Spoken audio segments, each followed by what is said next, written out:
Okay guys, ayan. Nagpalit ako ng sinaing. Tignan nyo. Muusok-usok pa guys. Hindi bagay sa sinangag yung bulalo ko. Ayan.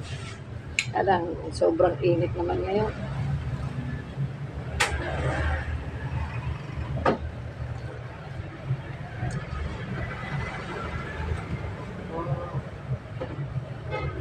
Tignan niyo yung bulalo ko guys, kung ano inilahok nila oh. Kamoting kahoy. Kasi yung nagluluto, galing Bicol, siguro maraming dalang, tawag nito, maraming dalang sa kamoting kahoy. Ayan. Pero masarap naman, nice naman. Kahapon, ang ang inulam ko yung nilagang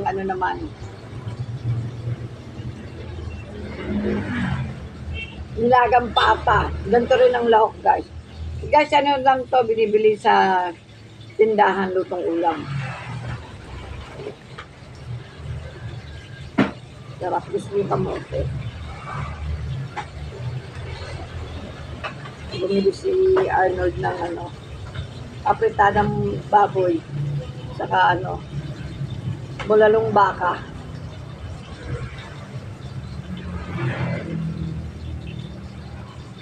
Pagka umaaraw, may kukusina ko yung gumot. Init naman.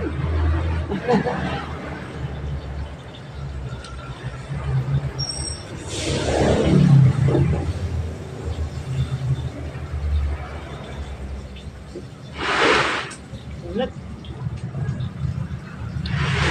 Diba? Lasang-lasa yung kinakain kong baka. Kasi nang kanina hindi masyado.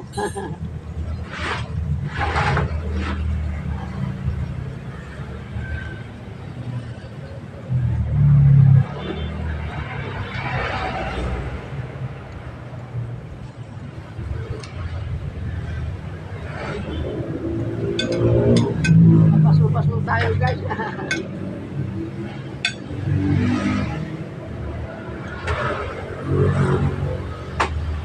Nakaulam ka na ng baka, may panghimagis ka pang kamuting kahoy guys. Ito ang tema ng aking pagkain.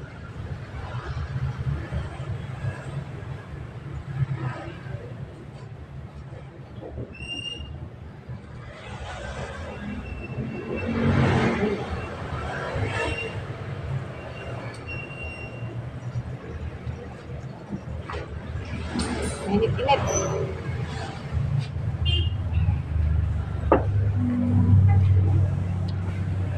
Yummy. Sabi yung almusal ko guys. Nilagang bakang bulalo at saka apretadang baboy guys. Ay, sarap naman din. Okay guys, thank you for watching. Karugtong lang ito ng vlog ko kanina kasi nga nagpalit ako ng kanin guys, ng rice. Thank you.